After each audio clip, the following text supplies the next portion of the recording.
So there's been so much talk about Flau'jae, about Juju Watkins, about Paige Bueckers. And we've kind of ignored the actual player who's been the best player in the country this season. And it's been Destiny Adams in D1. And one thing is, I really, really like her as a... Look, I think she could be one of these sleepers in the draft. I think if she can keep this up, she's going to be a first round pick. That is a given. Like, we learned with Angel Reese that these 6'3" players that just want the ball more than everybody else, that rebounding is going to translate. And unlike Angel Reese, she's got more game. No offense to Angel Reese, like, she's got more game. Again, she's not the rebounder that Angel Reese is, I don't think. She can't shoot the ball from 3 either. But she does have a little bit more game. Either way, though, to start the season, Destiny Adams, I get it. She hasn't played that many games. She's coming off a year where she averaged 16 and 8. And in that 16, with that 16 and 8, towards the end of the season, she got better and better and set the Big Ten record for rebounds in a game in the tournament. A Big Ten tournament record last year with 22. And this year, to start off the season, she is averaging 27 points and 15 rebounds a game. I repeat, 27 and 15. And she is shooting 76% of the free throw line. She's shooting 50% from the field. Can't shoot the 3 ball at all. She's shooting a couple of them. She can't shoot the 3. But it's just how she's doing it as well. So this is a thread from Andrew Kurzeja. It's high time we talk about Destiny Adams. Number 1 Division 1 by a lot. 45 rebounds, number 1. Number 1 in offensive rebounds. And the fact she's averaging 15 rebounds a game. But she's averaging like 6 offensive rebounds a game. 26 second chance points. 60% free throw attempt rate. I don't know what that means. But it's just how she's scoring. Like, if you want to look her up in the post, like, look at how she plays in the post. She is not a bad post player by any means. She's not bad at all. So you can look. She's got her back to the basket here. She's gone under for the reverse layup there. That's a nice... Again, Manhattan aren't a bad team. Again, look, they're not out here playing ranked opponents or anything. She starts off the game very, very easily. This is a good pass in. Great seal there. In fairness, like, she's sealing well. But, like, that's not the greatest finish in the world, but it's all from the seal. If you got point guards willing to find you in the seal, that's the biggest thing. Like, she's getting it in the post here. Drop step in. Nice little hook right there that the refs don't call with the elbow. And a kind of fadeaway jumper off her right hand. She can finish a little bit with the left hand as well. Good seal there. Like, the spin move. The footwork is there. Face-up game. 1 dribble. Spin move. Step through. Bank shot there. You're like, okay, maybe she's got a bit more than we're giving her credit for here. Maybe she's got a bit more than that, like. So I'm like, and if you got, obviously, I'm probably a little bit, I just realized probably a little bit, you're probably missing them a little bit, but again, it's just all the ceiling, the footwork, it's all there. Like, it's all there as far as the post game is concerned. And you might be like, oh, she's only 6'3". She's hitting those turnaround jumpers. She's doing kind of a bit of everything. She's absolutely doing a bit of everything in the post. Not only that, like, you can see here, they throw it to the high post. She can attack the high post a little bit. Again, nothing spectacular, but if she can get it in the high post, she has that ability to kind of spin move. She's got that footwork in the post that she can do work. She can play bully ball. In fairness, she's playing smaller opponents. She's not going to be able to play this type of bully ball in the W if she went into the W. But, like, she's just a absolute just monster on the glass. Like, it's a little bit like the way Angel Reese is on the glass, where it's just, she just wants the ball more. And she's just going to go and get it. It doesn't matter what they try to do. She's getting the ball.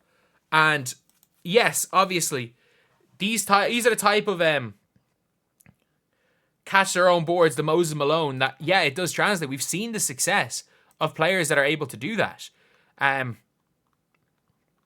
She's a good defender, but the biggest thing is, like, for me, is, again, her all-around game is from what I've seen, looks to be really, really good. And again, look, they're not playing the top tier competition. But I don't see how her style of play doesn't necessarily translate. And at the same time, like, we've got to move away. In the men's, we've done it. In the men's, we've moved away from if you don't go to one of the top colleges, you're not good. Everyone's moved away from that. Dame went to a mid-major. So did CJ McCollum. Like, it's a common thing that, you know, players go to the right college for them, and she struggled at UNC. Clearly, Rutgers is the right college for her, where she is absolutely dominating. And look, you're saying she's not playing its greatest competition. None of the top players have played great competition yet, other than, you could argue, maybe USC playing Ole Miss, or, to be fair, South Carolina played NC State, I guess. But, like she can push the floor. She doesn't have the greatest handle in the world. But, like, she's got a pull-up midi.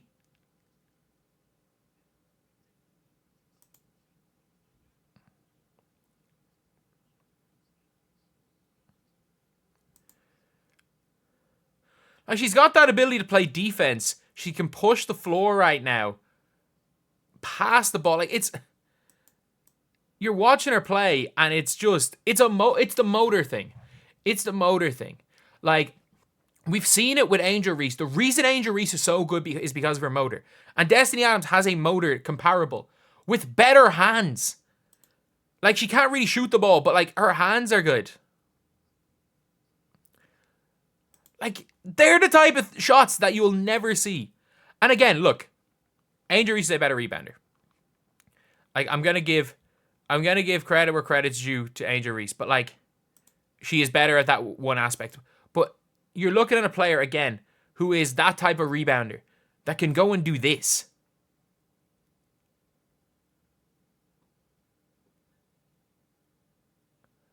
Like, what the hell is, like, we're looking at somebody, and again, that has so many guard skills. So many guard skills. Again, the problem is, she can't really shoot. That's the only issue. But if I am the Fever, second round pick, if she's going to be available, WNBA teams are so backwards that, you know, a player, oh, she wasn't good when she was 17. Oh, she's been the best player in NCAA Division 1 as a senior. Oh, we're not going to take her in the first round. That's just that is the WNBA logic of it all. Like, that is the logic of it all. Like, even if we look in 2019, when Gustafson won College Player of the Year, and, like, I get it, like, she wasn't going to go top 5 or anything, and this was a really, really good draft. But, like, if you look at the draft, Meg Gustafson, in my opinion, is a better player than Tiara McCown. They took Tiara McCown with the 3rd pick in the draft. She's a better player than Katie Lou Samuelson. Katie Lou Samuelson was taken 4th. And the fact is that Gustafson went 17th in the draft after being the best player in college. Yes, Fee was better than her. Gustafson is better than Kalani Brown. Not better than Alana Smith. Probably not better than Sophie Cunningham. I don't know who this is. Better. Like, in a redraft, Meg Gustafson goes about 6. But the problem is that Iowa weren't... Actually, no. I forgot. Nah. Marina Mabry was a 2nd round pick. This draft was just ridiculous. But still, players being historically underrated in the W because they didn't go to one of the power schools is a thing. That is a thing. And it's not like Rutgers are that bad. They're not that bad. I want to see where they are ranked in the Big Ten, because I know Iowa were ranked they were ranked 6 in the preseason. I have no idea where Rutgers would be, but they're still not bad enough that this isn't this isn't a big thing. She had 36 and 22 boards in a game. 36 and 22 boards. I'm sorry. Like, teams have got to look at her. They've got to at least look at her, because what have we seen is the biggest difference between some of these young players and a lot of the old WNBA players. The biggest difference, and this is what people don't understand when it comes to Caitlin Clark, is Caitlin Clark's biggest thing is the reason why she's so good is the reason why, like, Sabrina can shoot from as deep as Caitlin Clark. Caitlin Clark's, it's how fast she processes the game and her motor. That is the difference. If Paige Bueckers had Caitlin Clark's motor, Paige Bueckers would have been the number 1 pick in last year's draft, but she doesn't. There's no guard in the W that has the motor of Caitlin Clark. Angel Reese, for all that she lacks in skill, she makes up for it for having the greatest motor as far as offensive rebounding that the game has ever seen. So she's got that. Destiny Adams has that too. She has got that. I am constantly in attack mode, whether it be on the glass, whether it be pushing the floor, whether it be getting the ball and going to the basket. She has got that. I'm in attack mode every time, every play. I am in attack mode. And again, look, I've only watched 1 full game and 2 games worth of highlights and like a Twitter thread breaking down stuff. But from what I've seen, it is the little things. It's not a lot of, say, it's not the stats. The stats obviously do matter. It is the motor. And if I'm a WNBA team, I'm seeing the success that players with high motor are having in the W right now. And I'm seeing the way the league is transitioning to, and I'm looking to draft players with high motors. And right now, if you're asking me, like, who I'm taking, would I take her over, for example, I'm thinking of like the mid-first round picks. Would I take her over Raven Johnson 100 times out of 100? 100 times out of 100, I would take her over Raven Johnson. And like a lot of people are talking about Raven Johnson being a first rounder. Ironically enough, Anissa Morrow or her, that's a question. Like, that's an actual question. Neither of them can shoot the ball. They both play with a high motor. She's taller. I don't know. Either way, it is what it is. Let me know what you guys think in the comments, and thank you guys for watching. Please like, comment, and subscribe.